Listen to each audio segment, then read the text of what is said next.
Có nhiệm vụ gì? Vài cặp. Không biết nói gì luôn, hết cú rồi.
Did you hear?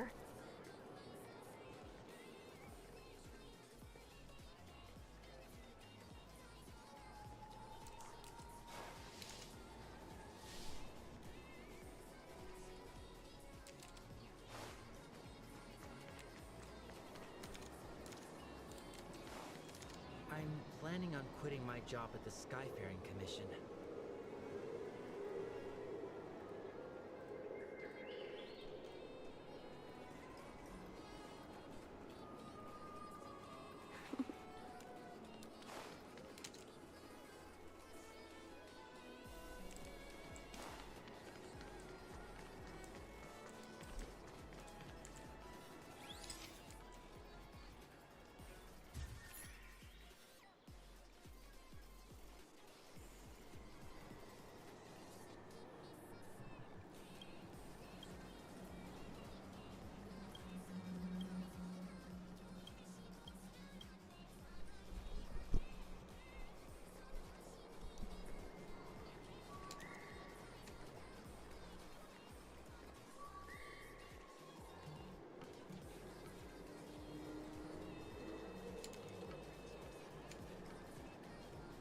Baby chan à, baby.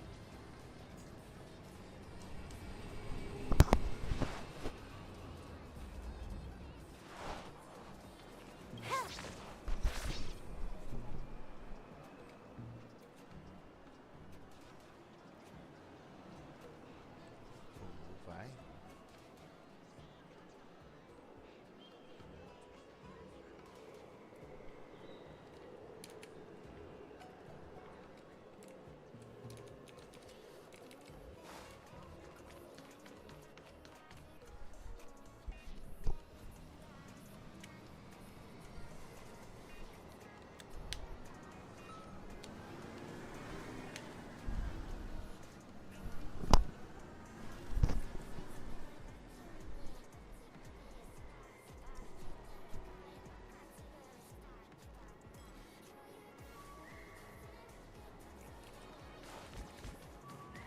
Wheeltide Spring is in season.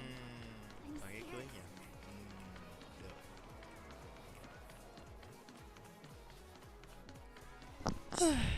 Chắc rồi đi làm như vậy thôi. Cái gì? Chắc phải chụp hình này. Xong.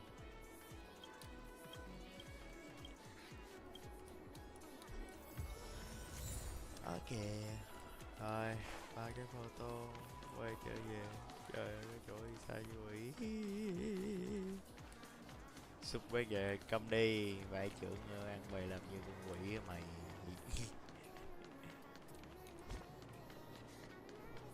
Tao làm cái súp bên này cơ. Làm tí mà tí. Ê, tao buồn ngủ nghe mày, đừng. Mã cha cho nó.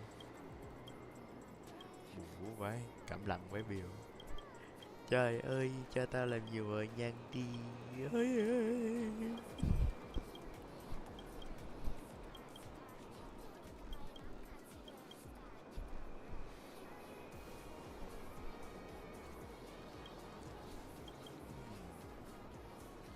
Cho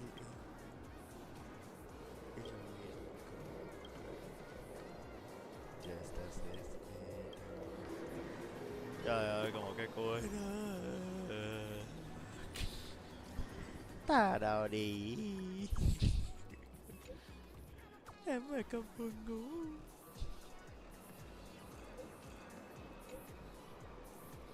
Ừ. Hả? Ừ.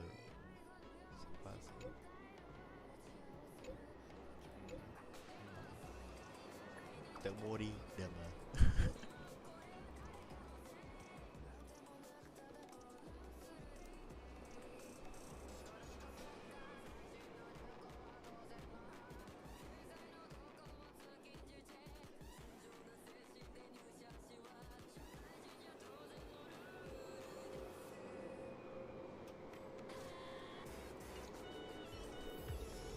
Chạy map nói chuyện NPC.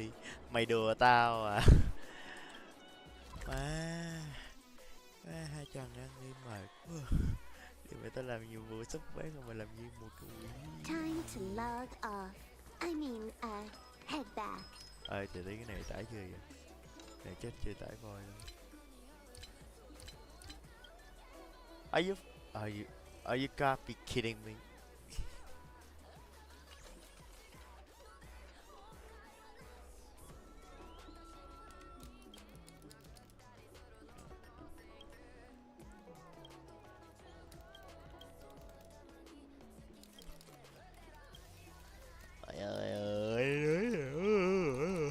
Trời ơi, silent is golden. Đúng rồi, biết thời gian rồi Phúc.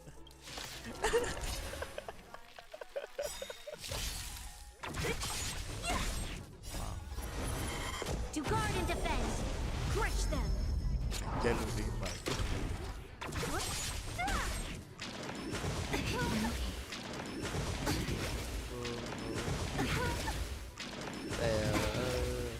Just a little something.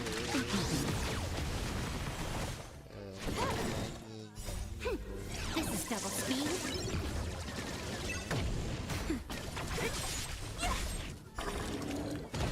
Who's next? Disappear among the sea of butterflies. Illusions of the past.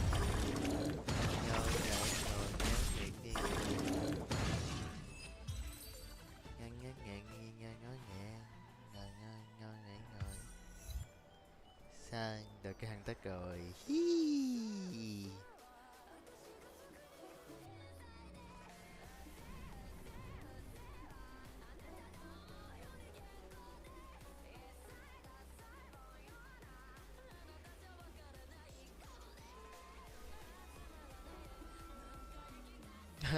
Nó tặc rồi, xin chúc mừng.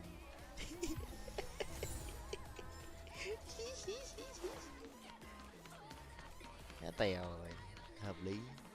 Hợp bài á, gì mình đừng tiếp luôn.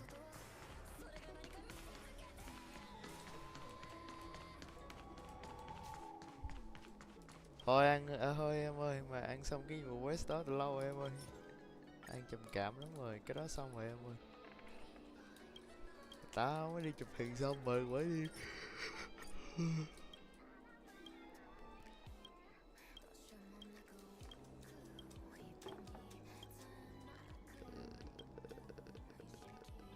Lâu ngắn ngại ngượng ngủ ngán nhiên ngán nghỉ nhiên ngực.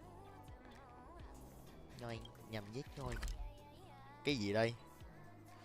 Are you fucking kidding me? Trời ơi khóc. Cái này là khóc. Không phải giỡn mà khóc thật. Gì? Ở kia. Nó già hơn mày. Vá Kali nó già hơn mày. Thiệt. Gì? Thật hả Tú? thôi tao ngủ đi cho lên. Ây da, hình gì đây? Ủa? What you mean? What the you mean? Easy. Nhìn ba mấy này đâu. Đúng ha, khá ngọc. Chơi giải đấu hàng ngày, lần nào tao biết luôn đấy. Lần nào tao biết á.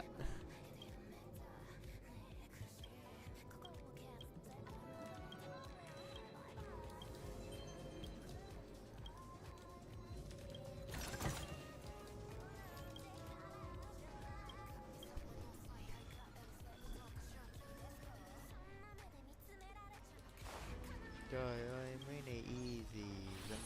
Ba cái gì what the.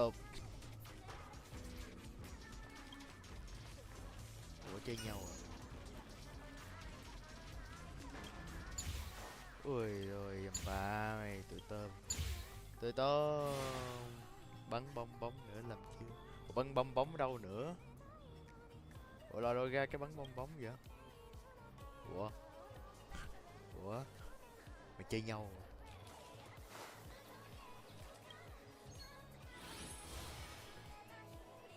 Cây cung à? Game này dễ.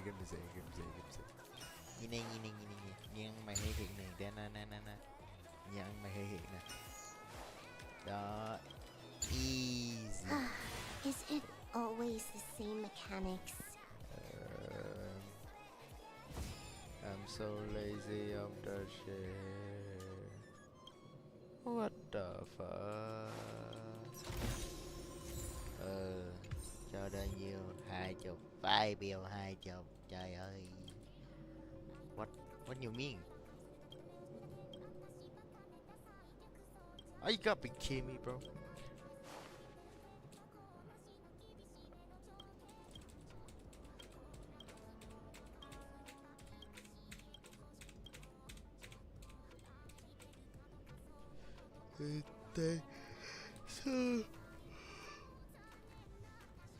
Dude, it takes so long for this shit.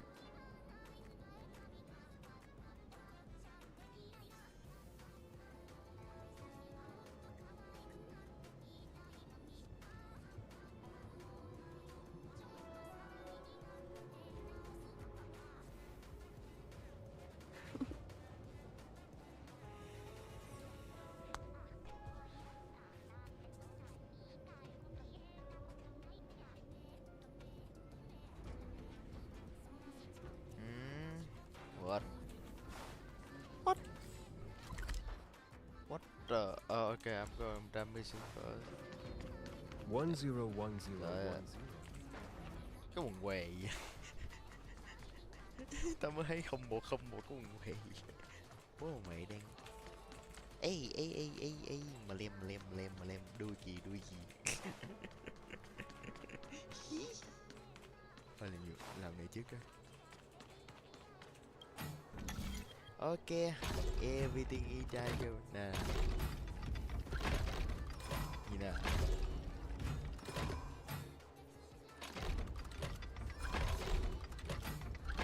Đây nhìn. Đó. Đó.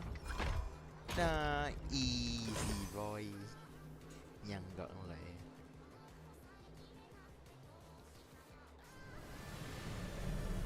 Ủa, mình bán cái gì vậy? Kia bán nè. Nhanh nhỉ. Ok. Ủa, cái nào bán vậy? Ủa, giờ mình mới biết luôn á, cái nào bán vậy?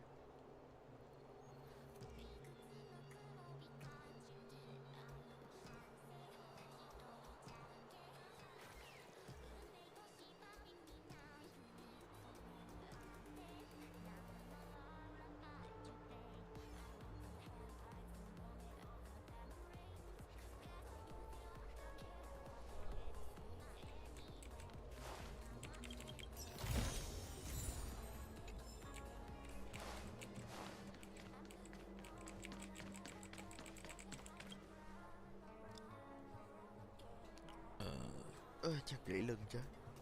Buồn ngủ.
Mm-hmm.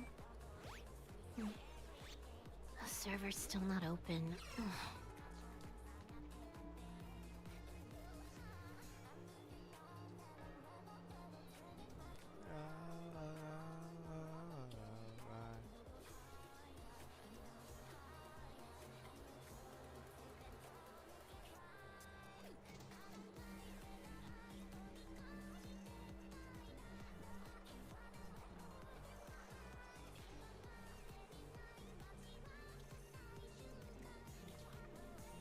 Sao ăn bo là chưa làm gì?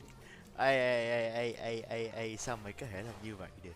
Ây ây ây ây ây ây ây ây ây ây ây.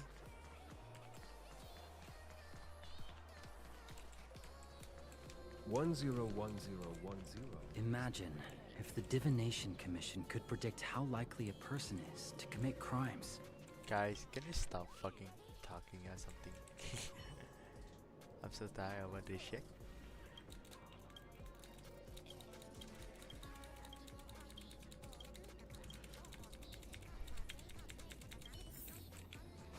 Oh my god, estoy la cadabra.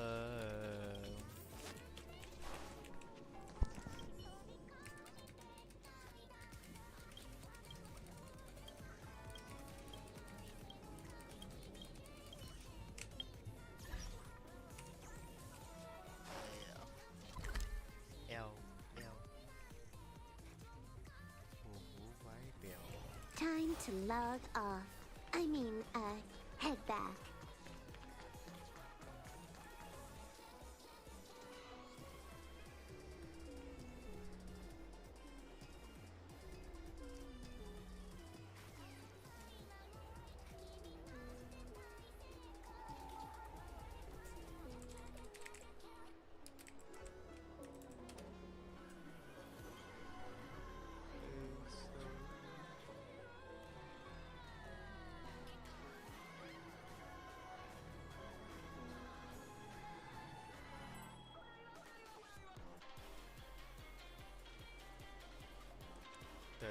Để ăn bật nhạc to hơn tí nghe cho phê cái.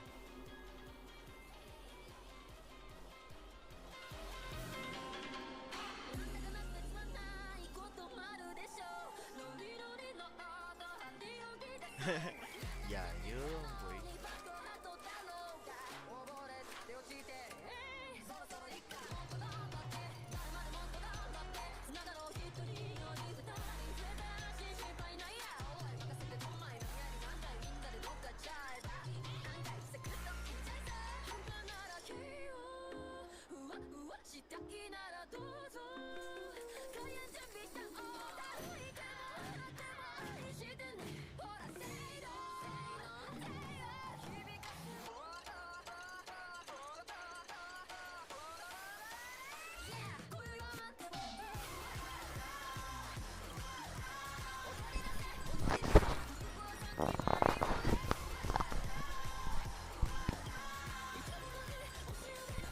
Yeah.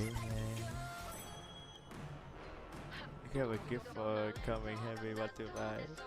Can't hurt to buy something. Oh no, okay. Lời bỏ mà. Ôi cho nó mua gì đi. Time to log off. Ôi, I mean, vãi. head Beep. back. What the... Cái gì đây? Got something.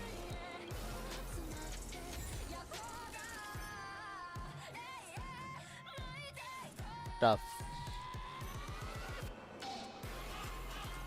Hai cú. Cái này hết cú rồi. Thôi.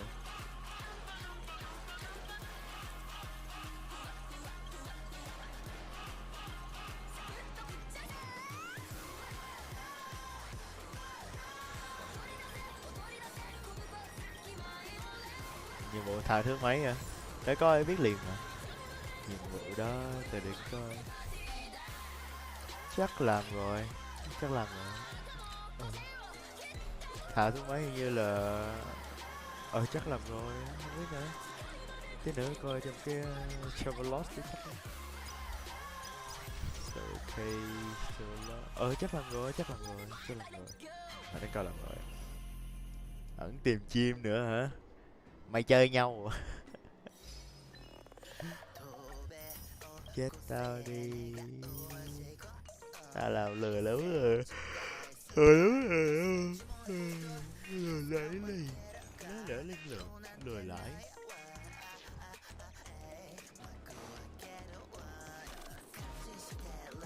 Về lỗ nà đi. Nó đỡ lên lừa nà đi. Nhìn nụ nà đi đây. Nó đỡ lên lừa đá. Đậu năng. Nó đỡ lên lừa. Did you hear? Tough pear wrap. Shut Some up. lotus cake. Guaranteed delicious. I'm so Is tired. that it? I don't think Stingy go down chest. for Susie. Another combination is tìm tim rồi đập đá. Em làm cái nhiều mũ trứng. Trời ơi, ăn mày khổ ấy nơi ơi, nếu xanh trời ơi. Ta chẳng ăn mày đi đừng.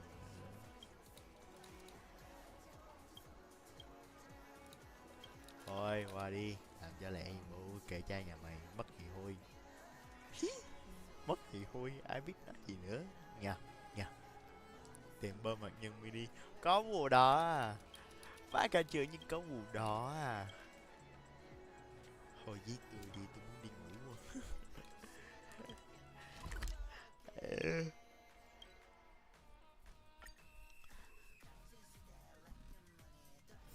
Time to log off. I mean, head back. Ủa,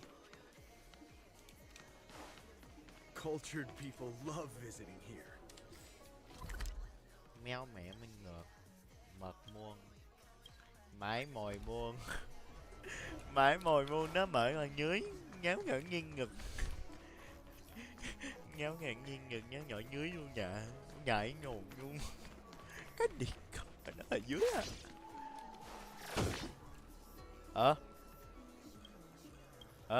What the fuck.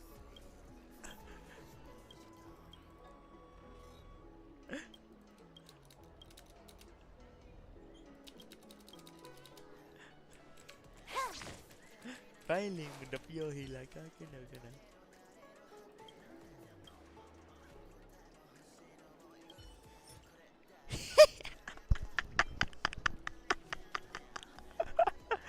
Maybe good job so far.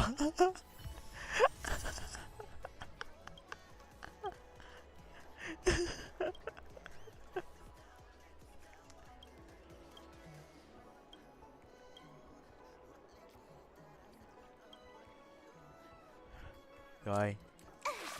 Ủa? Rồi đéo cho gì hết à? Thằng công nằm ngủ rồi kìa.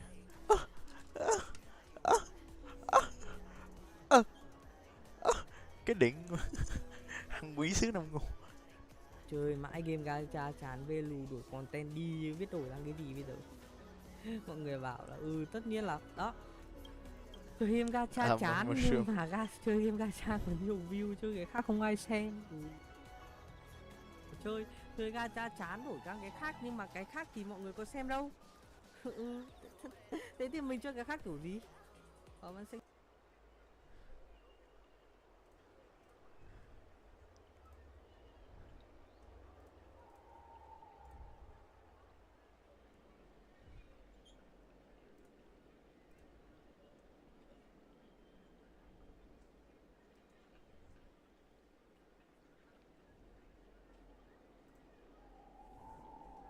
Được, hôm sau quay lại chơi con cá.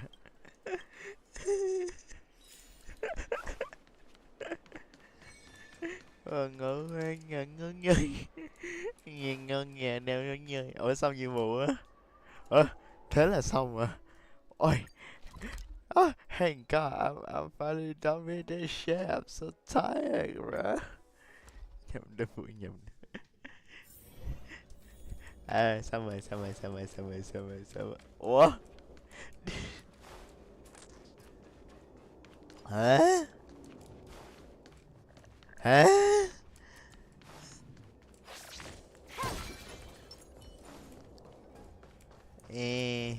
Bắn được không ta? Từ để coi. Đeo tươi lên đeo tươi. Điệt nhân. Muốn làm nhiệm vụ tìm chim không? Tí ăn làm, bây giờ mà lười. Đây giờ đang lười. Vui lắm, tao đang lười. Tao thử tao làm cho sự nhiệm vụ tím này cái. Ủa, cái đường này đi xuống đâu vậy? Xuống đây, vào đây. Ok, ok, ok. Trai chờ vụ, trai chờ vụ. Trai chờ vụ. Đuổi theo ai được nhỉ? Yêu nên cái điệt cho bố mày qua. Ủa sao đéo qua được? À qua được rồi. Hé là muốn đi ngủ. Mày tha tao đi. Cho qua, qua đi. Rồi ok xuống.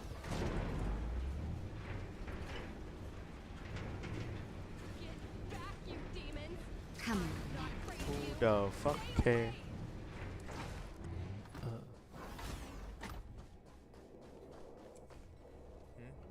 What? What the hell just see?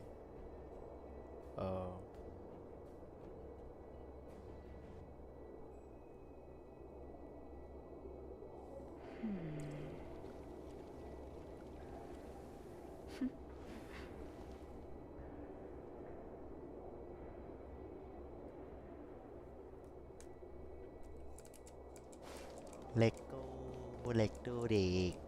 Xôi tay gạt là mau.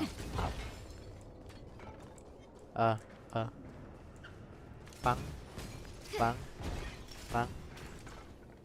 Ủa sao bắn tới vậy? Hey, Yeah, get out of here! Don't worry, Miss Cheney. We've been in worse danger. Game này vàng, game vàng.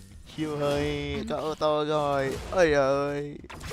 Bộ lên cho em xem có mấy cái gì nữa. disappear among the Xong sea đi, of xong này đi, butterflies. xong này đi à. Tiếp Illusions tiếp em. of the past. Xong này đi. Tao lười. Từ từ từ. Ây da, chiêu. Phong. Đặng. Rồi phong tiếp. Phong.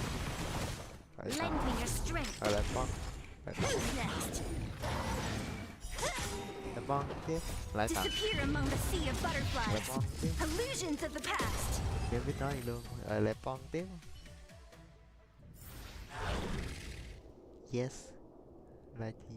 There are too many monsters. Let's hold out for a little longer. The Cloud Knights should be here soon. Ok. Just run! These monsters can't get up here anytime soon. No can do, Miss Cheney. We're not abandoning you. Ê. Easy. Let's not get ahead of ourselves. Báo. You two have held out long enough. Help is at hand. Hey yo, we need some help. SD.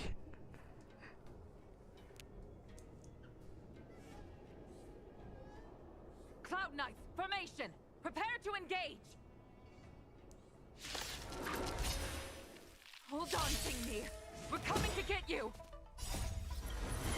To guard and defend. Crush them. Healing nằm ngủ. Ở cái điệt. Lend me your strength. Anh em Who's next? không sao. Nghe tao rất là nhỏ ơi, sẽ lên mạnh quá. Disappear among the sea of butterflies. Illusions of the past. Nap time.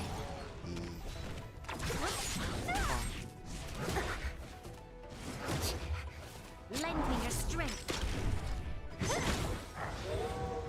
Ok. Vậy. Time for a fun. This is double speed.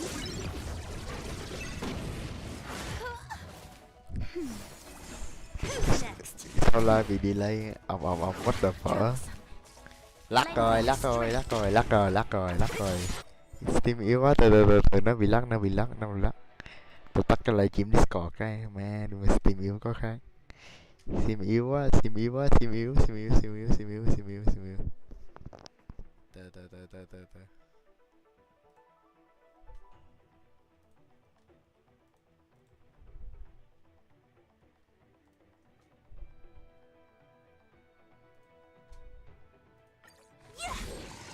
Disappear among the sea of butterflies. Illusions of the past.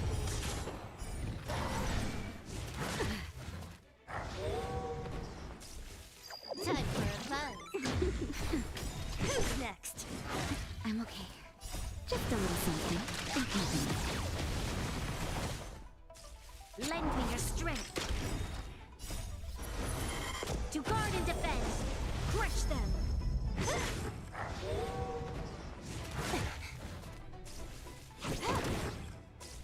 Now.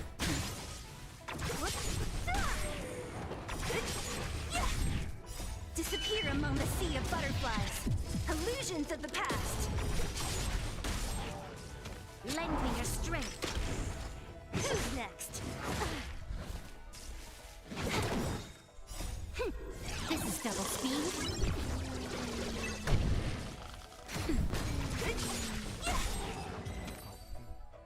Back up.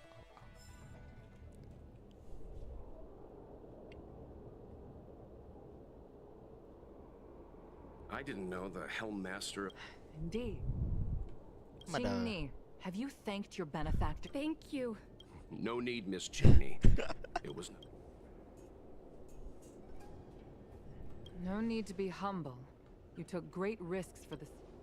It was because of both of you that, in fact, by way of thanks, The feeling is mutual. then You always do this, Mother. Scold me before figuring out what actually happened. It was a dire situation. you promised me, Jingni. We shall discuss this when we return. Please excuse us, benefactors. I look forward to our meeting.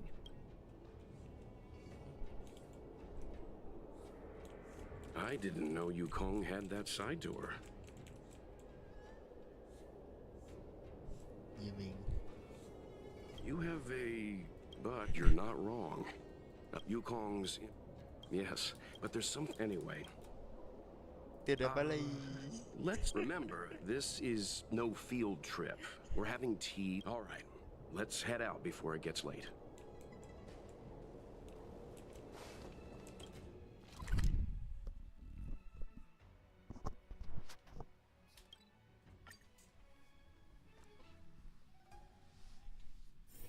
Hard work needs hard rest.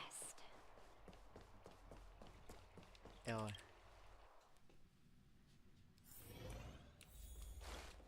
Why won't you listen to me? Because it's my You know I have the talent to make it. I can become the Lafu's best pilot, just like you were. Talent? You'd be dead if it weren't for those two travelers. Do you think stealing a star skiff and taking to the skies is a show of talent? What about being trapped by abominations? Did you at any moment think about what I would feel if something happened to you? Do you know how many people dream of a relaxing desk job at the Skyfaring Commission? You promised me to work responsibly in your post. Not only have you broken the Skyfaring Commission's regulations, you've broken your promise to me. I already told you. I had no choice. I want to help you and the Skyfaring Commission, not sit at my desk dealing with never-ending papers. That job doesn't suit me. I got the highest grade in the... But no one even... Behind my back. As for genius, don't mention that word to me again. Why do you insist on becoming... And I don't understand why you... Why can anyone in the world become a fighter pilot except the Helm Master's daughter? Don't you realize how ridiculous that is? You may not want to fly anymore, but don't trap me down here with you. Jingni, where are you going?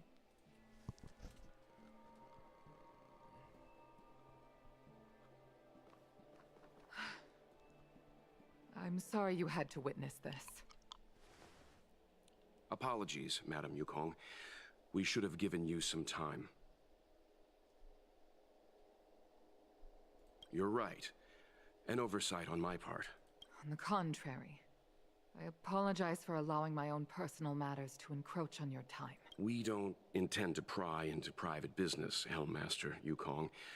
But if there's anything we can help with, please don't hesitate to ask. Family issues, I'm afraid. You probably heard a thing or two just now. Như bộ con dài. Despite my earnest wish that she continue in her post, Jingmi is fixated on becoming a fighter Ngu lắm pilot. rồi. I may À, seem tao đi overbearing, ghê. but the situation she gets herself into sent a shiver up my tail. It's funny, isn't it? I've seen every disaster imaginable, from the abundance axis to a living planet. I thought I'd forgotten what fear was. But when I fought alongside you, I realized there are still things that can terrify me. I'm sorry. Talking about such vexing matters is unbecoming in front of guests. I invited you here to gain a better understanding of the Express. Not bore you with these trivialities. Oh, I've prepared refreshments.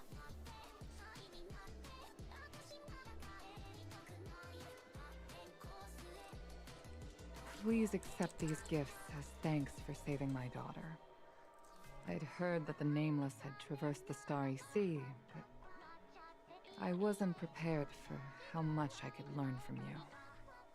Well, I'd heard from members of the Skyfaring Commission that you were a top-tier pilot, Madam Yukong, and an ace among the Cloud Knights.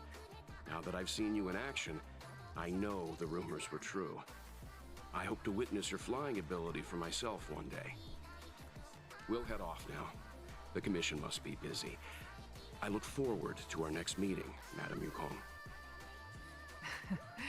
On my flying ability, I'm afraid Tiếng I'll have bậy to biên disappoint bớt you, rồi. Mr. Thôi Yang. mày tha tao đi Sky được. no longer Mày suits quá rồi.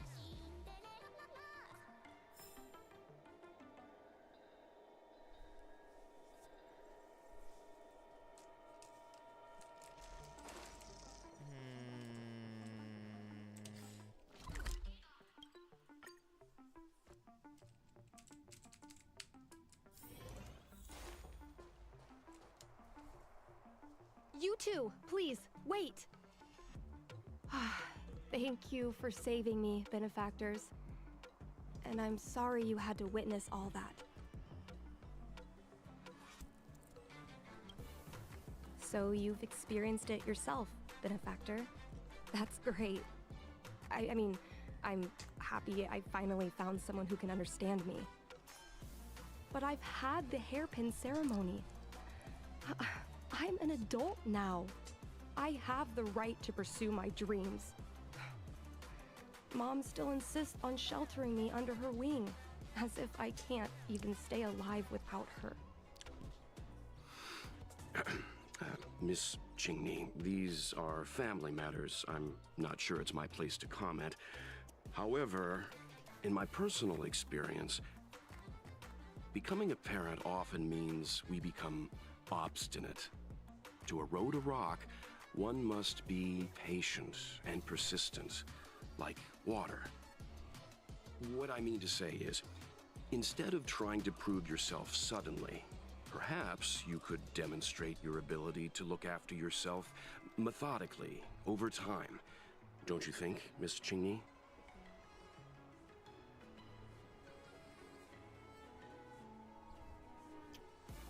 Ngon ngái nghi ngon miếng ngái nghi ngon. Trời ơi. My mom is actually a reasonable person, but she gets unreasonable as soon as I mention flying. She hid my Starskip toys, dragged me away from the port when I stayed behind to count ships, Trời ơi trời nóng như con forced quỷ me đến to 6 study 4 for giờ chiều. ages. I did everything I could to work my way into the Skyfaring Commission. But she used her authority to assign me a desk job. Every time I walk along Star Watcher Avenue and look up at those ships flying freely across the sky, I feel empty inside.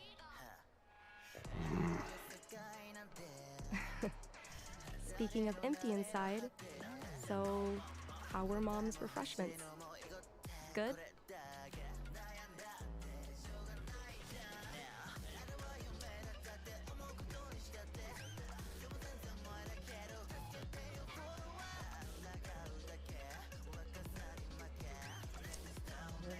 I've been...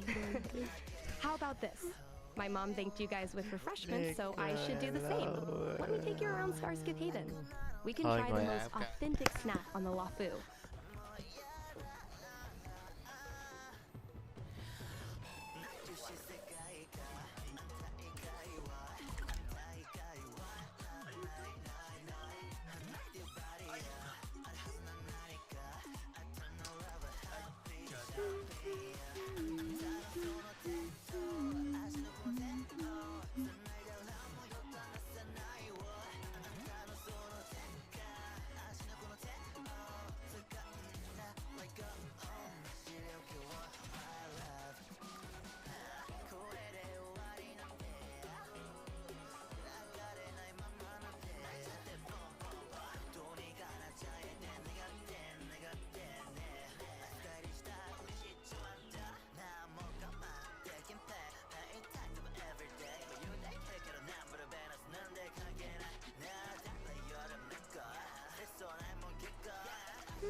Found.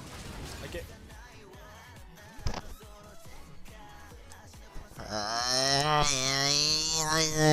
Nhà mày đéo có tiền luôn. Phát cách trường á hot kìa.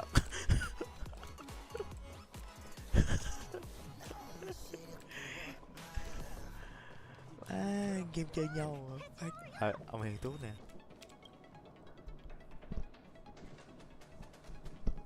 Còn ngủ ai chở còn gặp phải tình huống này thôi, giết ta đi.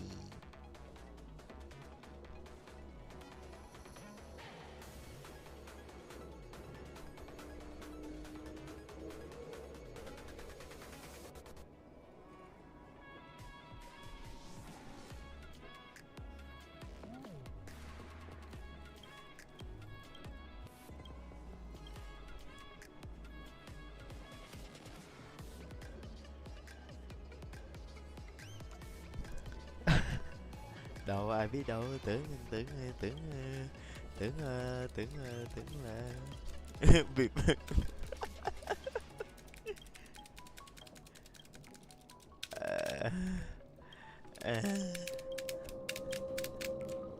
không hiểu.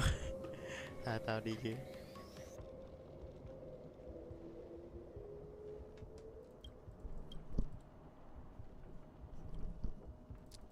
Hako, bà này Hako đi Hako rồi.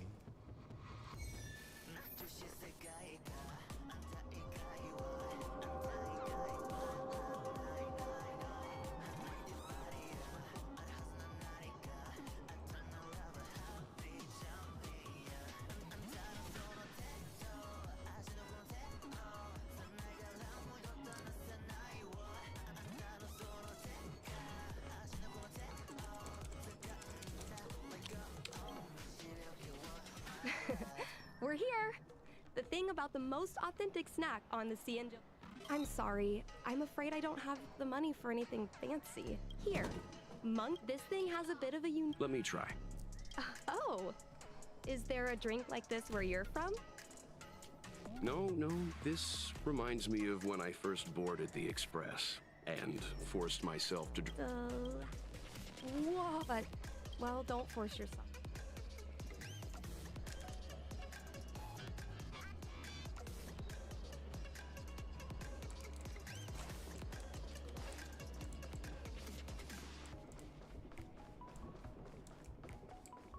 Nhiệm vụ ông già để sau đi, làm nhiệm vụ cái súp của súp. Jesus Christ. You know, there are a lot of mung bean soda moments in life. If you don't try, you won't know. Unique experiences are often a product of risky choices. Tell that to my mom. Her #1 life lesson is, you can't turn back once you enter the sky. Pilots are always dancing with death. I know she's right. I know being a fighter pilot is an exhausting and dangerous job. But I still want to fly among the stars. To fight for the Xianzhou Alliance across the vast galaxy. Why are you so dedicated to that idea, Miss Qingni? Have you heard of the Foxian birth fate tradition? Soon after a child is born, we surround them with items that if the child reaches for a jade abacus, then they'll grow up to be a diviner. If they reach for a sword, that's right. Hơi quá Mom đáng nha. reached for later, she achieved Hơi miracles. đáng nha. One time, she destroyed 3 beast ships in a hail of Barisan anti-air. I'm proud to be Madame Yukong's daughter. I've wanted to become a legend like her for as long as I can remember. I can imagine. A parent is often a child's first hero, and their image can influence their whole life. She never told me any of those stories herself. And she hasn't piloted a star skiff since the 3rd Denizens of Abundance War. She doesn't even bring up her military achievements. I used to watch her fly when I was young. Then one time, I stole a star skiff and I tried all kinds of difficult maneuvers. Turns out I was as talented as she was. Not only did I survive the flight, my landing was perfect. I remember feeling so happy when they took me to see my mom. There I was boasting about the flight, expecting her to laugh, pat my head, say, "That's my girl," or something. But boy, Tao đã phát mày nữa giờ. Tao khổ sở lắm rồi nha. I Ha deserve tao. to be punished. You can't let a kid get away with stealing a star skiff. But my mom was angry about more than that. She was angry because I viewed her as a role model. Because I had the same talent as her. I don't understand it. Parents never want their children to be in danger. I think I can understand, Madame Yukong. But Cho mấy đứa kia coi không flying nè. is Mẹ the chứ. only thing Đấy, I đứa want nào to coi của do. mình đi mày ngứa nha. I've already touched the sky.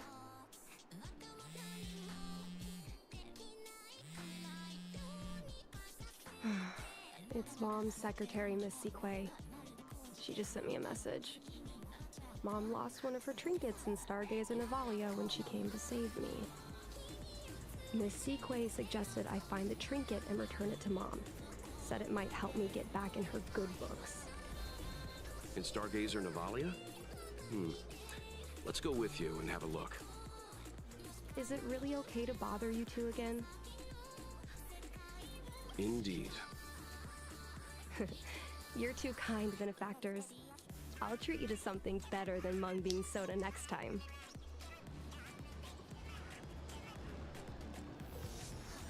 Yeah, we need memory. Alright, guys. Let's go. Chơi nhau à?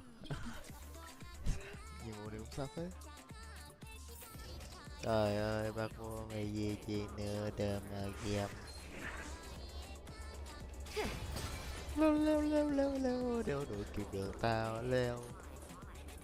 What? The fight with the abominations was pretty chaotic. I think Mom's trinket would have dropped around here.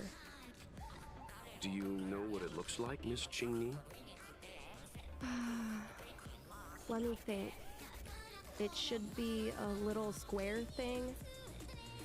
She's usually got something like that on her. This is your area of expertise.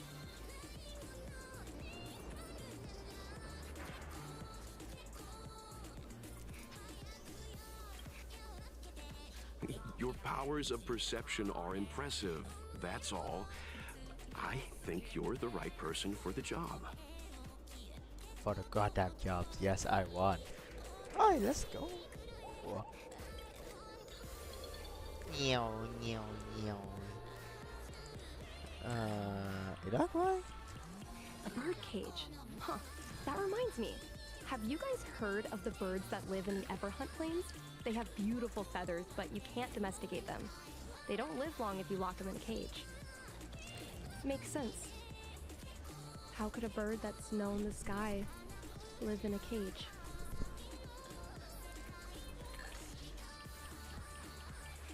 Come on, are you kidding? It's a trinket, remember? You think my mom would carry this with her? Sure, here's what I see. It's a beautiful vase, though. A Devastator glaive? Is this from the battle? There were a lot of Cloud Knights. No. This is only a replica. Probably some kind of film prop.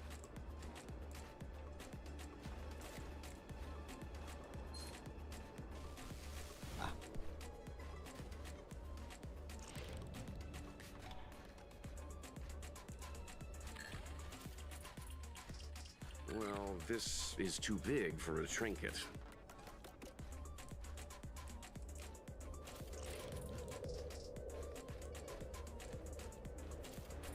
Wait, says I cannot find anywhere. Ê! Ủa cái hùng đó còn...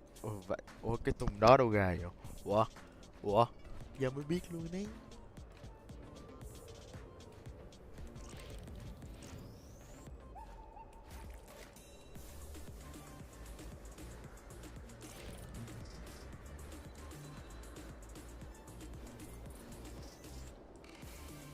Để biết cái đó ở đâu học về để kiếm cái đó nữa.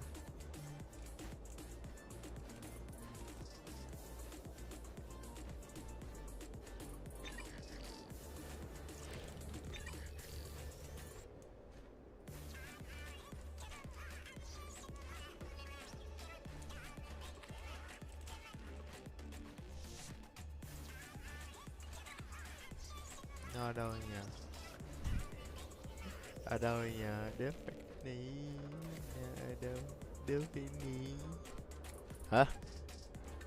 Hả? Có cái con nợ hả? Ôi trời ơi.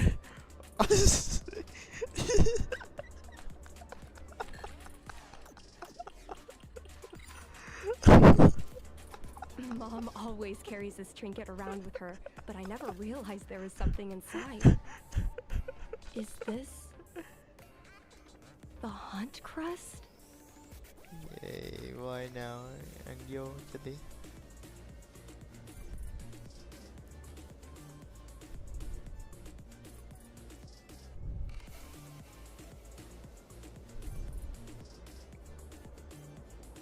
Cái quái gì đây? Điều mày cái tao vô làm gì?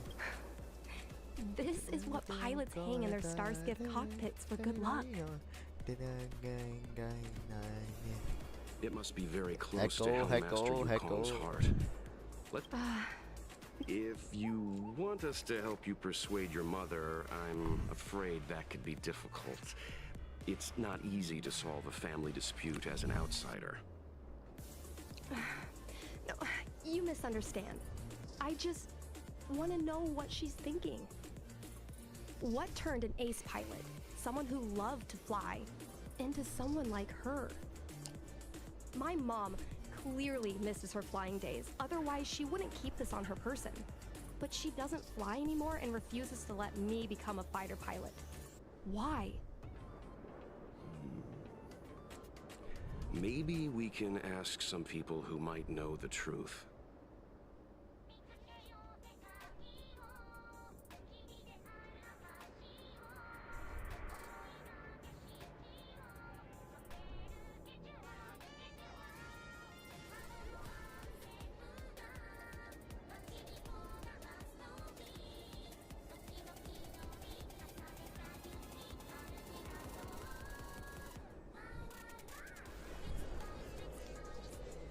Well, the General's been busy at the seat of Divine Foresight recently. We might not get to see him right away. Still, it's worth a try.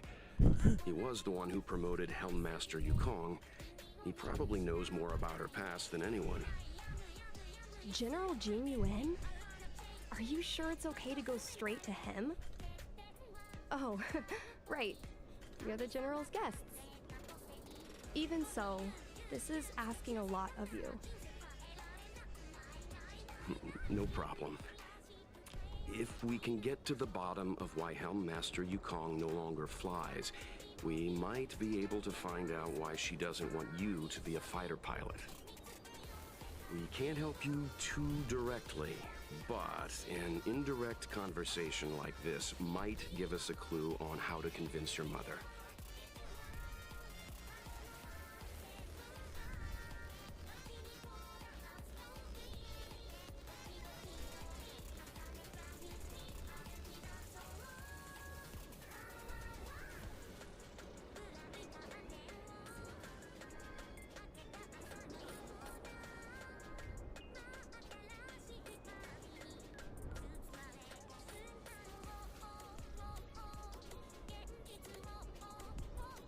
Don't worry.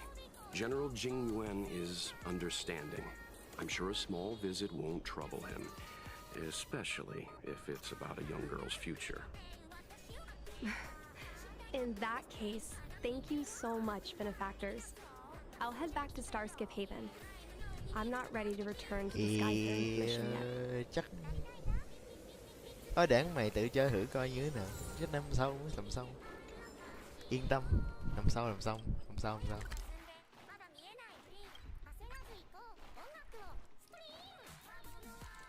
Tớ đang làm vụ đi, cứ để mày làm vụ. Không sao đâu, yên tâm. Ta chưa phụ.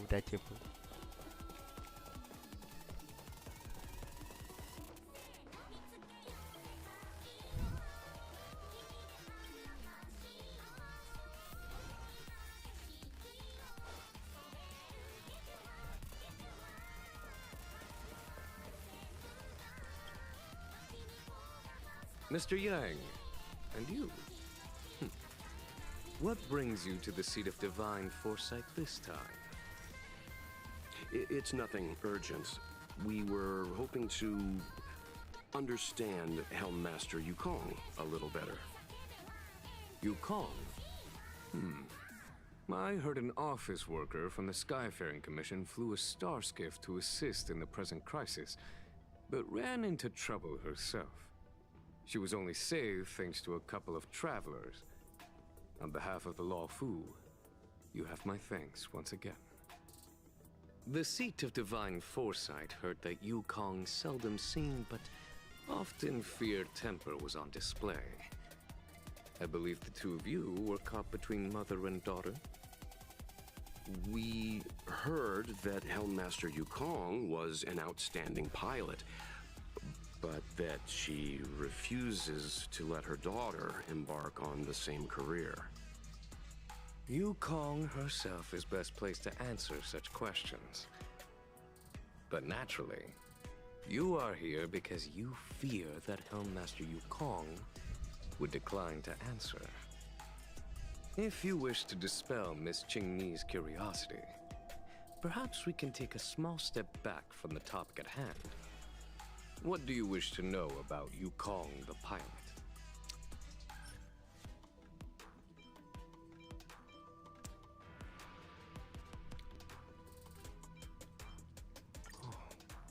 Yes.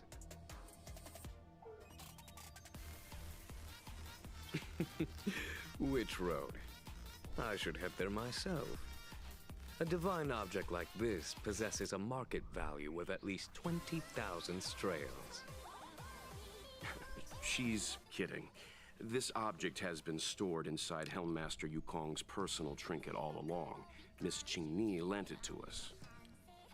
She thought it might be a way to find out more about Yukong's past and why she no longer flies. This object is no ordinary trinket. It has borne witness to blood and tears. I'm sure you're both familiar with the Xianzhou's long galactic hunt. But have you heard of the denizens of Abundance Wars? As the Xianzhou has continued to cleanse the universe of immortal abominations, so too as the Abundance Axis succeeded in breaching our defensive lines. They pushed the Xianzhou to the brink of disaster. 30 years ago, the Xianzhou Yaoqing and Fenghu were besieged by our enemies. Even in the long history of warfare between the Xianzhou Alliance and the denizens of Abundance, that air battle was one of the most tragic.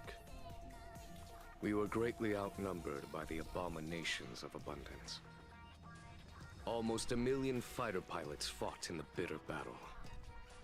Those who survived numbered no more than 100,000. Had the Rainbow Arbiter not descended and destroyed the enemy's assault with their sky-shattering Lux Arrow, who's to say whether the Luofu would still be here today?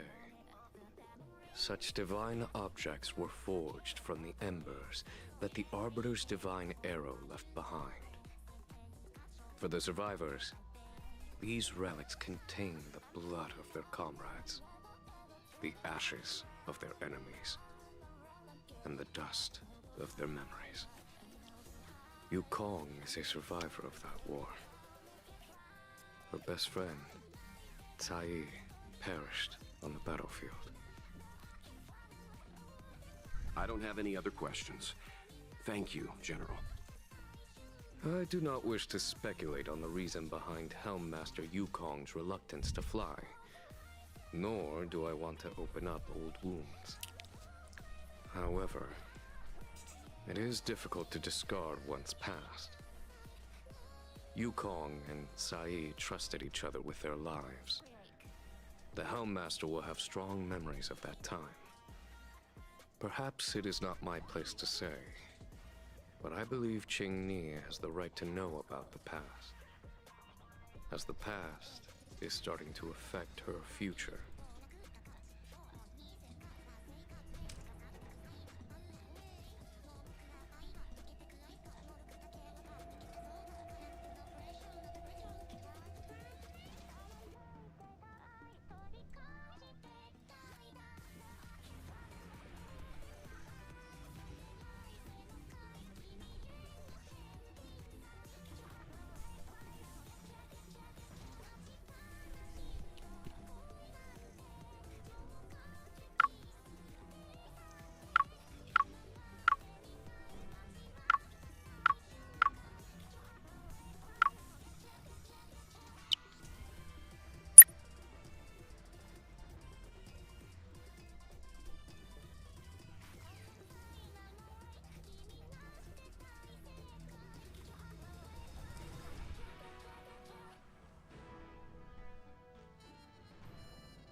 Thank you, General. We apologize for taking up your time with such triviality. Gì? Mr. Yang, you jest. How can harmony between parent and child constitute a triviality? If you ask me, the mountains of documents and the seat of divine foresight are the only triviality around here. We'll take our leave. Let's go. We should head to Starskiff Haven and find Qingni.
You're here.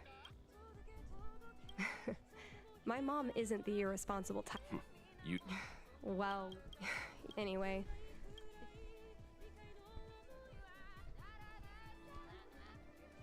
Did Helmmaster Yukong... I was always curious about her past. In the end, I realized she probably experienced something that left a scar. Yes. So she doesn't want me to fly because she remembers the pain of losing her friend. And she thinks that my talent makes it more likely that she'll lose me in the same way. I can't guarantee that...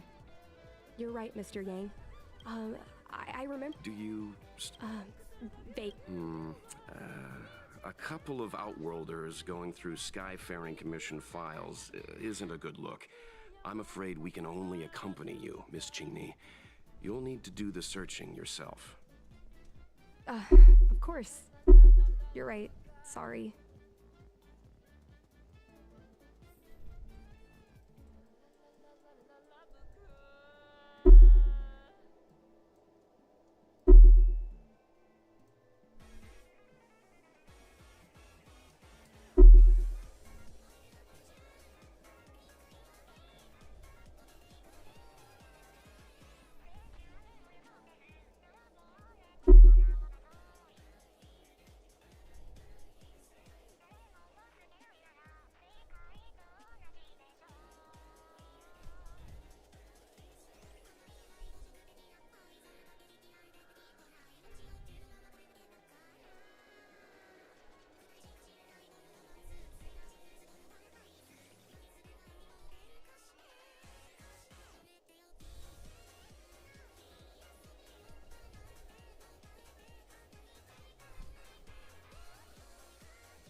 I love work.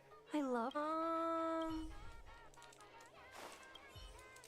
It seems... Mr. Yang Min is a...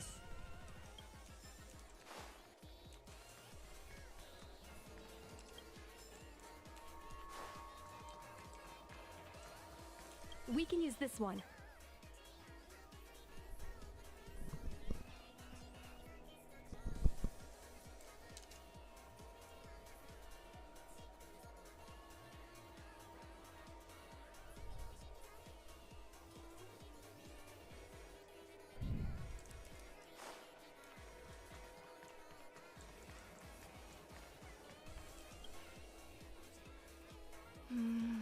Miss... It should be... no, I still think I shouldn't read it. You stay here with Miss Chingni. I'll be waiting over there. Fine. Is it really that big of a deal? Let's read it together.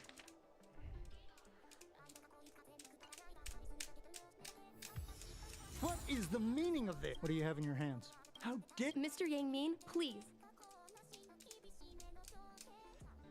I see. I want to... No, this isn't something I... Just ask some of... Miss Tsai, her husband, but when it was Tsai's death. Nonsense in the end. Where are Miss Thanks for telling us? You're welcome. I suppose you're going to go... I can understand your... Please don't touch... God. Hurry, madam. My mom. That's this. There are paper, but what we're looking. There are hidden. There's every time, but what we're looking. There are. Got it.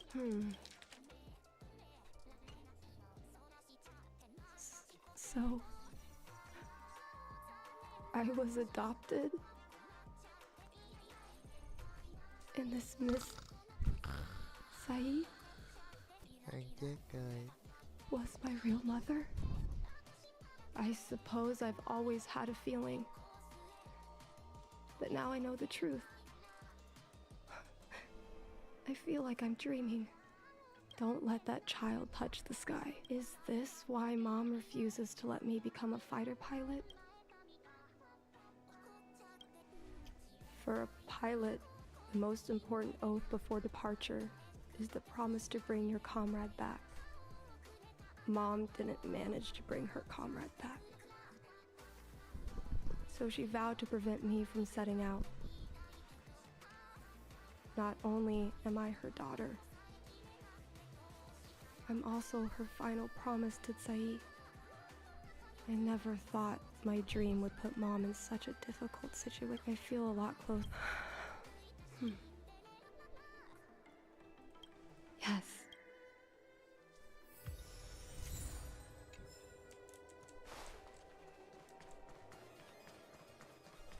You're all done? I see.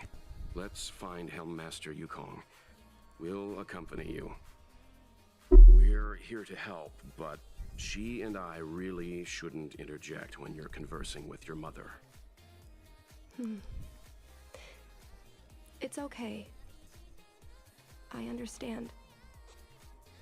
Just having you stand next to me is already a great help, benefactors.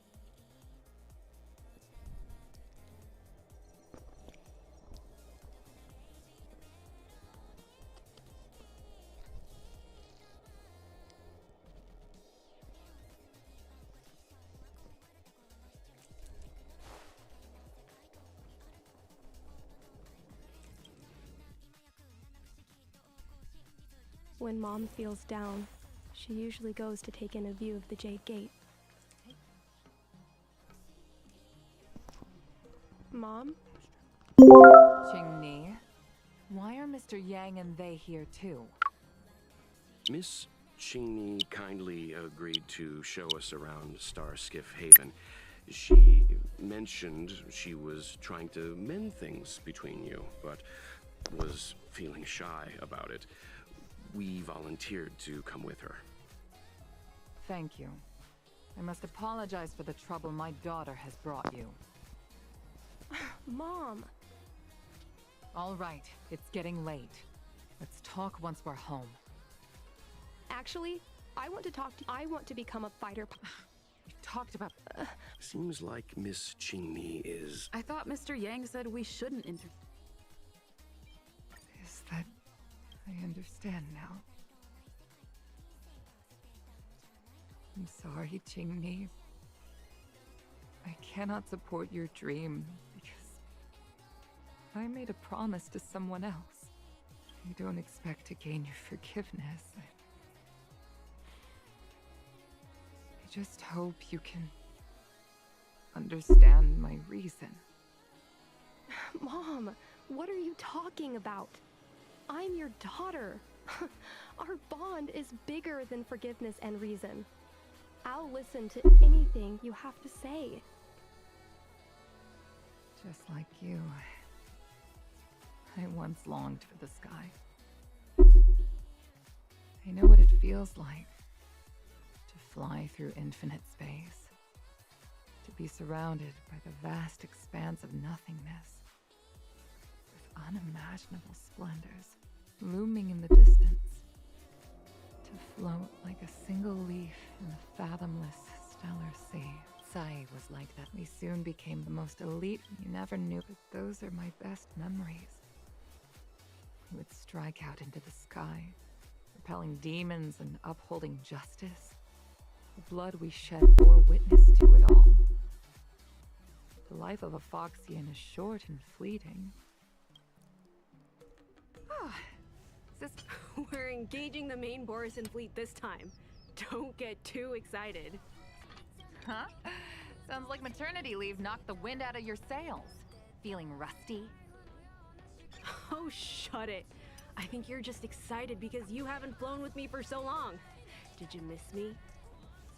Of course I missed you. The galaxy felt smaller without you in my cockpit.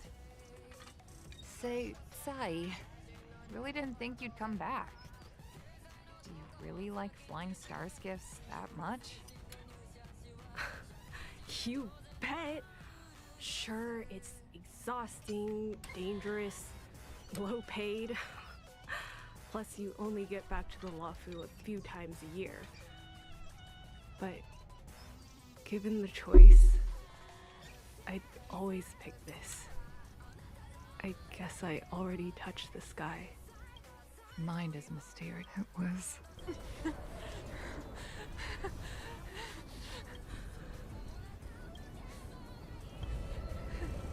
When I climbed out of it, it was the most beautiful sky I had in my dream. Mom, this is the first time I've heard you talk about this. But I'm not a little girl anymore. The road of a fighter pilot is a cruel one. I know that now. But I won't hide from it. I'm not afraid to walk the same road as her. If my sacrifice can bring happiness to the citizens of the Xianzhou, then I'm ready for it. You are so very similar to Tsai.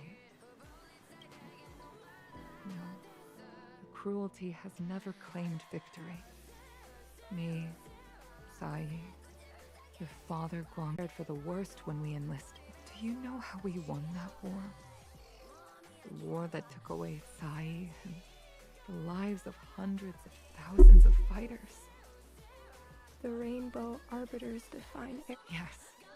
The mighty blessing of the Rainbow Arbiter annihilated all abominations. Crushing our enemies was as easy as breathing for the Rainbow Arbiter. And what purpose did our sacrifices serve? Under the might of an eon, the sacrifices of ordinary creatures are but a joke. We are nothing.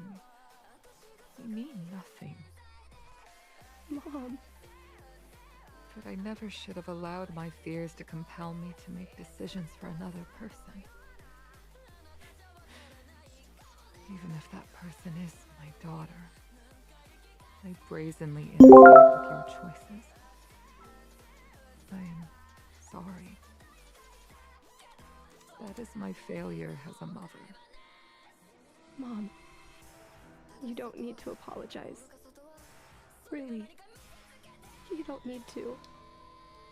I'll take you to fill in the paperwork tomorrow. You'll start as ground crew, just like Tsai and I did. Huh? Really? Thank you, Mom. Thank you. Thank you. Thank you. I was afraid of you following in my footsteps. And more afraid of you taking after Tsai. If this is your choice, then I'm willing to support you. Even if you live to regret it. Mom, I have one last request. Tell me. I want to fly with you at least once.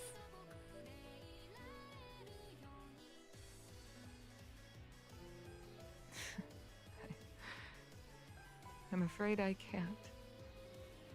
I won't be flying anymore. But why? Because I already touched the sky.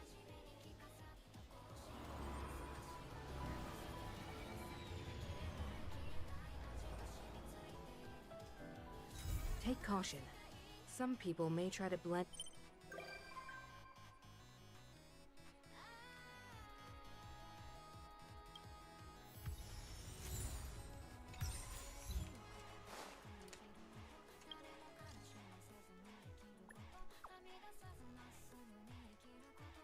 Tô không, hoặc là bộ Uzumaki ở Junji Ito à?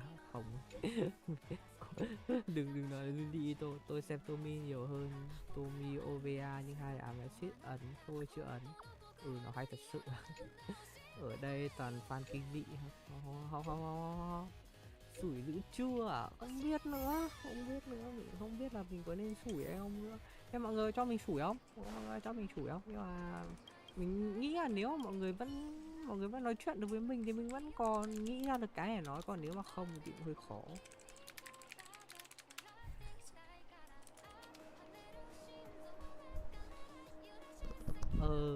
Nó không hiện comment trước đó à? Mình không biết.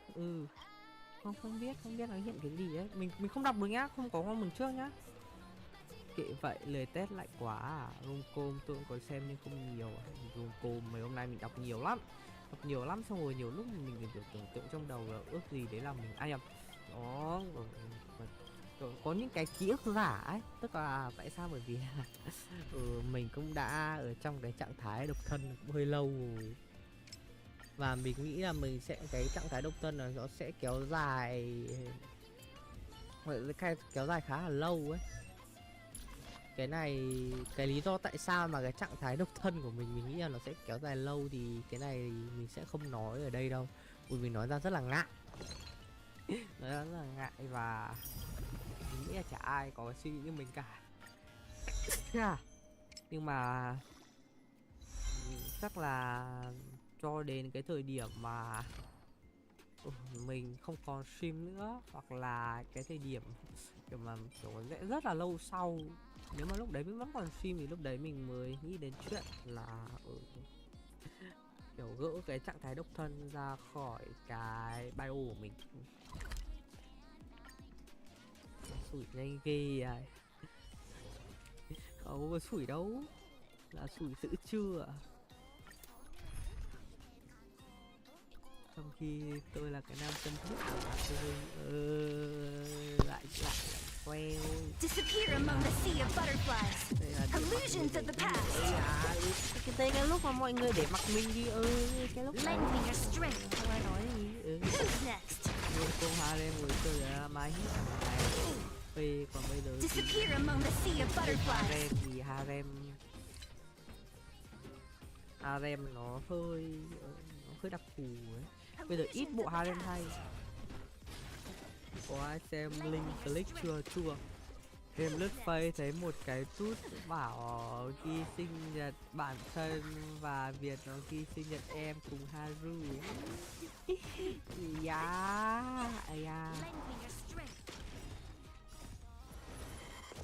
3 ngày hạnh phúc, xem xong khóc luôn. Có cái bộ điều tuyệt vờiของGiang số 7 clip luôn bạn thắt hơi cho đủ bộ không. Thắt hơi có cái gì đó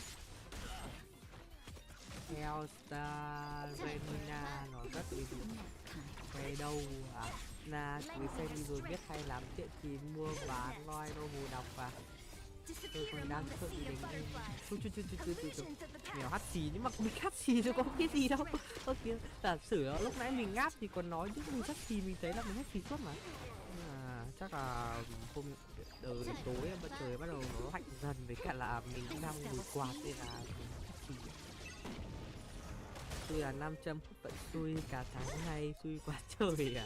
Thế là xem là có quay ra ER không nhá, hay là trước có quay ER không nhá. Vào đấy mà. Vào đấy mà ha. Rõ ràng cái status của người ta là cái status nghiêm túc mà vào thả tim không thả tim là người ta chỉ chít thật sự luôn. Ở đây thì mình làm thế mọi người xem thôi, chứ thực ra là khi off stream mình trở thành một người tâm trạng ấy. Mọi người đọc cái status để đăng pha từ trước này, có những lúc chỉ muốn thu mình lại rồi cuộn trò trong một cái thật to, rõ ràng đây là một cái status nghiêm túc mà. Ha cái gì mà ha, đúng rồi. Disappear among the sea of butterflies. Illusions of the past. Chắc ai cũng biết vụ ăn trước cho đã rồi chứ không. Tôi cũng thấy mình cũng biết vụ đấy.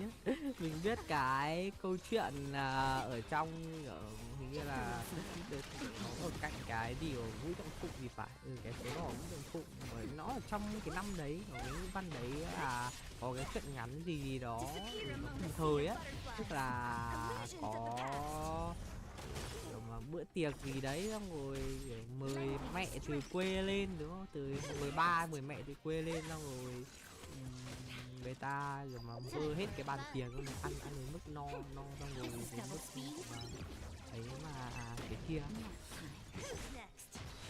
định nay vừa ông xem Konosuba á, ông xem Konosuba thì sẽ xong rồi đấy. Toyota Bremina là có gì nha, cái phim á này còn mất điện. Ôi mấy bộ chữa lành, kinh chat, drama, kinh dị thiệt à. Vì một lý do ở đây tôi đọc manga bữa giờ nhiều á. Học được tình yêu qua manga thì tốt đấy em ơi. Đến lúc ở đấy bây giờ là cái thời điểm mà cái tình yêu màu hương, tình yêu học trò, cái thứ là mình thấy rất là hợp lý nhé. Xem Breaking Bad xem xong như tới đời luôn ạ. 150 SP ra cáo và giờ 180 150 SP thì thế là đúng rồi. Mà mấy nay Sài Gòn cứ mưa tốt làm sao. Ở ngoài nắng càng khổ ấy chứ, thì mưa là ngon rồi. Trời mát hẳn luôn, ra ngoài tắm cơ một tí. Ngày xưa mình toàn tắm mưa thôi. Có anh em nào đọc Oshinoko chưa? Tôi đọc rồi và nó cứ bị đắc, bị chua. Mình xem mỗi tập đầu xong rồi mình đúng hơn là mình biết là cái cách giải thích về idol như thế nó có một phần nó là sự thật đi, nó là cách truyền tải của tác giả đi, nhưng mà mình không hề thích cách khắc họa thần tượng như thế, không hề thích cái cách nào mọi người khắc họa thần tượng như vậy. Tức là ở trong cái bộ Oshinoko khắc họa thần tượng như vậy.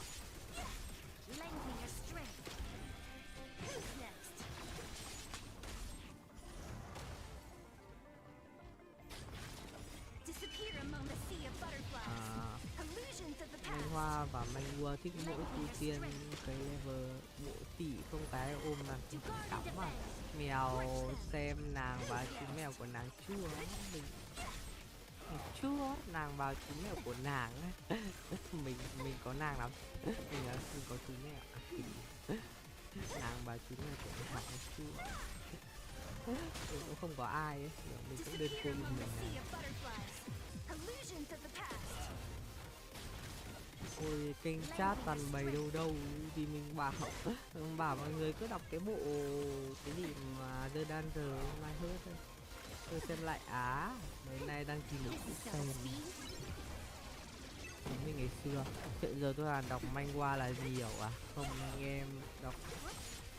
Không anh em đọc linh dị với huyền huyễn đọc Bellco đi em ơi. Tôi muốn Berry thì đấy, không chỉ xem Kamen Rider hoặc cái nhạc cả. Ông đọc Flippy cái này hôm nào mình phải làm một cái status là mọi người ơi hãy recommend phim về chuyện cho mình, xong rồi mình lúc đấy là mình mới lưu được, chứ bây giờ mà cái này để nói thật luôn là bây giờ mọi người cái gì đấy, nó trông ghê đấy. Nước chủ động đứa con rơi bầu trời đầy sao rượt đuổi mùa hè cái gì đấy. Rồi nhá, để xem có tác gì không.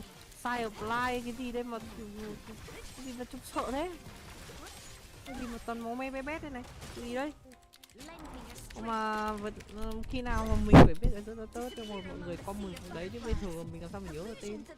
Chắc là kiểu gì cũng quên thôi. Mà kiểu dạo gần đây mình bắt đầu mình đọc truyện lại thôi chứ, bắt đầu mình xem phim lại thôi chứ. Tầm khoảng vài mình kiểu bận chết mẹ, ông nào cứ 2k phim mình đi làm gì có thời gian đọc xem phim đọc truyện nữa đúng không? Oshinoko nó đang bị đầu voi đuôi chuột mà. Không phải đầu voi đuôi chuột mà là mình ghét từ đầu luôn đấy. Mình ghét từ đầu voi luôn ấy. Tức là không phải là mình ghét mà là mình không thích. Mình không hề thích cái kiểu đấy.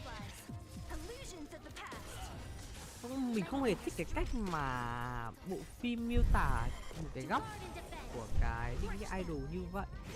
Mình không hề thích một tí nào. Nó như kiểu là bảo rằng là ê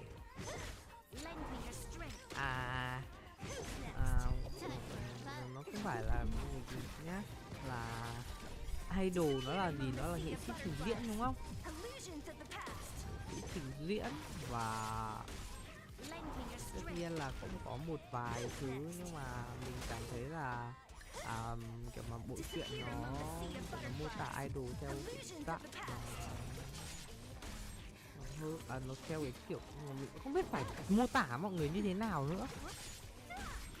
Mình không biết là mô tả mọi người như thế nào nữa, nhưng mà với cái suy nghĩ của mình đi thì mối quan hệ giữa idol và fan nó không phải là một lời nói dối.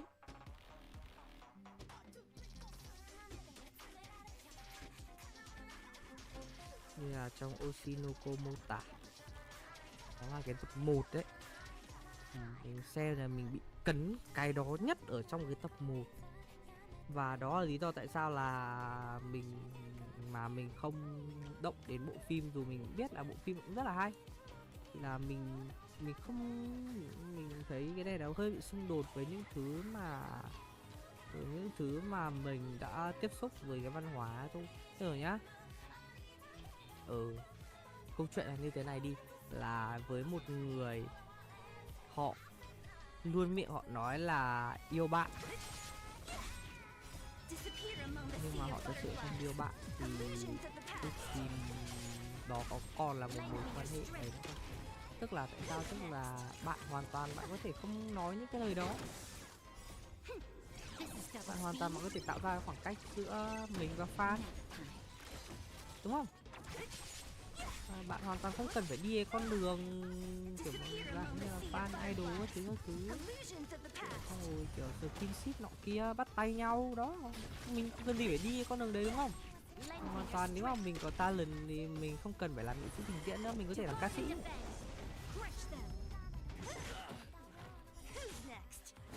Mình hoàn toàn có thể làm nghệ sĩ, có thể làm dancer.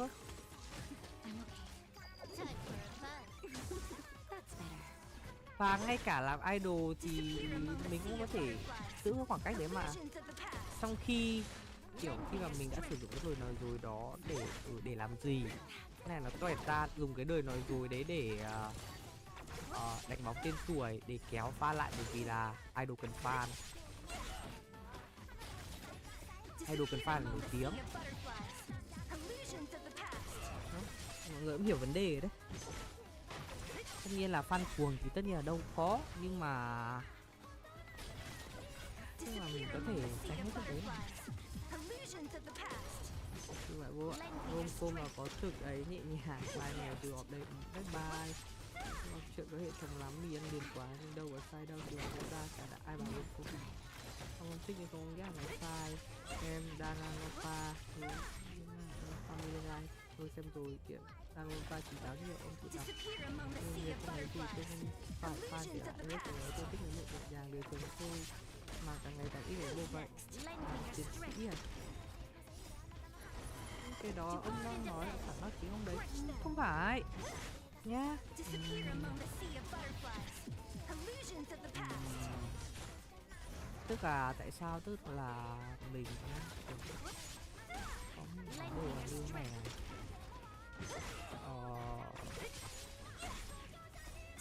Giả sử như là idol nói là yêu fan đúng không? Được thích fan. Tức là kiểu mà nó kiểu mà idol và fan nó là một mối quan hệ toxic. Nó là một mối quan hệ toxic, nó tồn tại dựa trên tức là nó từ đầu đã toxic rồi ấy. Nhưng mà tức là kiểu mà fan họ muốn tìm một cái chỗ dựa thì họ muốn gửi cái tình yêu cho idol và idol sẽ đáp ứng cái đấy. Nhưng mà nó không phải là giả ấy. Tức là nó không phải là mối quan hệ yêu đương. Nó không thể nào là mối quan hệ yêu đương, bởi vì nếu mà nó là một mối quan hệ yêu đương nó rất là toxic, nhưng mà nó là cái sự ủng hộ. Sự ủng hộ và mình trân trọng cái sự ủng hộ đấy, và mình cũng đáp lại cái sự ủng hộ đó bằng việc là mình kiểu phải truyền cho họ những cái năng lượng tích cực. Họ những cái năng lượng tích cực, và mình nghĩ idol nó là vậy. Idol không phải là những người hát hay, không phải là cái người nhảy giỏi nhất, nhưng mà họ là những người luôn luôn biết cách truyền tải cái năng lượng tích cực để giúp cho những người ủng hộ, những người hâm mộ mình sẽ luôn luôn ở trong kiểu có thể thoát khỏi những cái kiểu mà cái emotional cái thứ thì còn kiểu ở trong Oshinoko nó khắc họa idol như là cái việc như là kiểu cái đấy là của Hoshino ai thì mình kiểu cũng thích cái việc và bảo rằng nếu mà nó là từ trái ngay từ đầu thì làm gì là idol mà idol xây dựng bằng một cái tình yêu giả dối thì nghe nó không tưởng lý.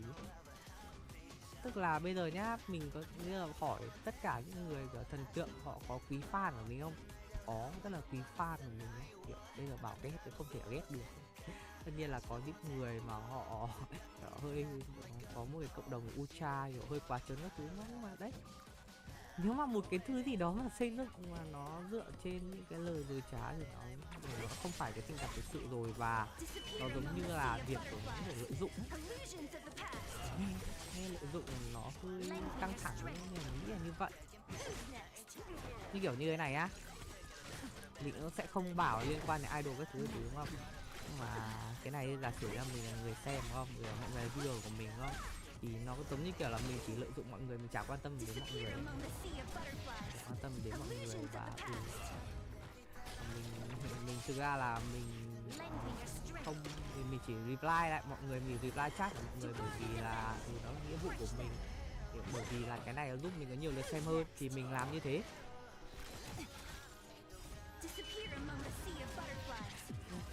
Mọi thứ nó không xây dựng như vậy ấy, nó khó. Kiểu cái đấy nó là một cái mà mình nghĩ nó bị tiêu cực quá.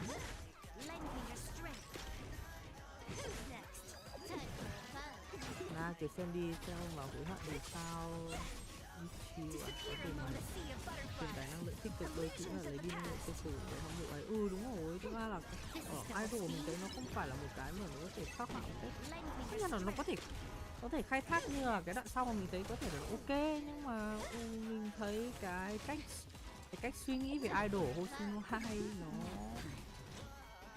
phá hỏng cái định nghĩa idol luôn, và cái cách mà bộ truyện xây dựng Hoshino 2 như là một người định nghĩa cho cái thứ idol thì mình thấy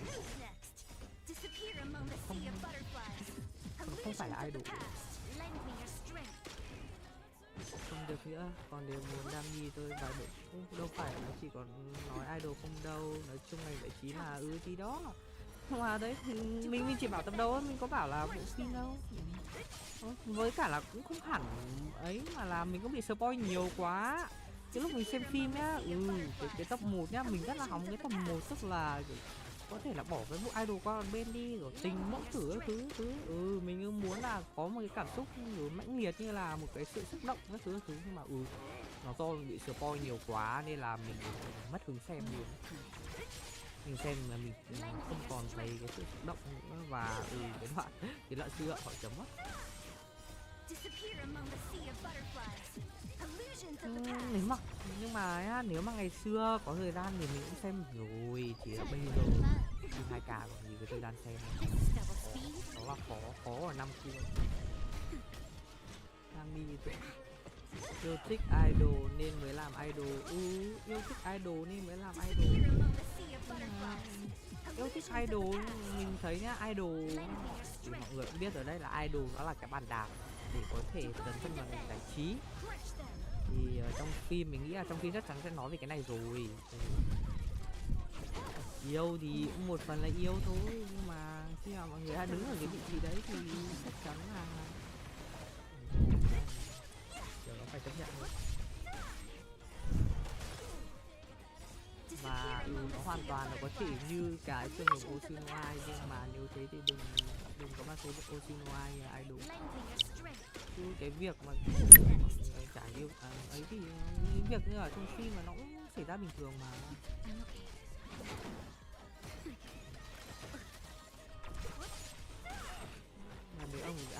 Với ông thôi chứ với người khác thì đã như vậy. Xem đi tầm 1 người nói mắt tối ở ngày thu thì mình bảo bây giờ nhá, bây giờ mọi người cho mình sủi 1 tuần đi là mình ngồi mình xem phim. Ra mình muốn sủi lúc nào sẽ được thì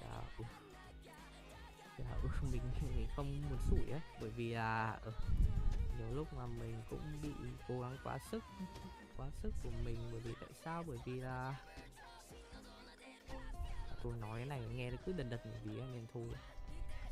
Chịu ảnh hưởng tiêu cực đấy mới trở thành idol streamer được tôi ngưỡng mộ những streamer idol, vì thế quyết định trở thành idol streamer xuất phát từ mong muốn được giúp đỡ mọi người. Nhiều lúc là nó cũng chỉ do mọi người thích stream thôi. Khi mà mình stream mình chấp nhận đánh đổi rồi. Thì mình cũng rất là, ngày xưa mình cũng xìn mấy bạn VTuber lắm, mình xìn mấy bạn VTuber. Thì ngày xưa mọi người cũng biết là Hololive theo hướng idol mà.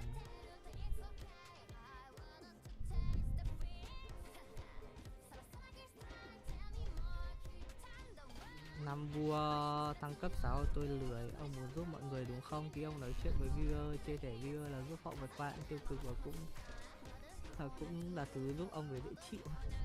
Thì thở má kiểu idol với cả là streamer nó khác xa nhau lắm. Nó cũng hơi khó. Cái lúc nãy mình chỉ bảo là nghỉ lấy ví dụ cho nó gần gũi thôi. Mọi người xem vì nội dung, tôi xem vì côn trùng cái gì đấy. Cái vua thăng cấp và thăng cấp cũng rất đáng đọc. Tôi cũng xem Hoshino Ai, tôi cũng thích một idol như thế. Tôi cũng xem Hoshino Ai, tôi cũng xem một idol như thế. Thực sự là để mà nói thì mong chờ một lời nói rồi sẽ thành hiện thực. Mình thấy cái cách tất nhiên là bộ phim hoàn toàn có thể xử lý cái đoạn đấy theo kiểu khác, mà tất nhiên là nó cũng là do ai ta, do cha Hasa Kaya ai cha cũng còn non để viết mấy cái bộ drama, ai non thật. Nên là cái Oshinoko nó cứ thế nào ấy nó cứ kiểu, tất nhiên là cái này không phải là chia sẻ của mình, mình chỉ xem mỗi tầm 1 thôi, nhưng mà mọi người bảo nhiều là kiểu cái plot dạo gần đây nó cứ bị trêu về cái vụ côn trùng nọ kia ấy. Thì có thật đó là drama không vậy?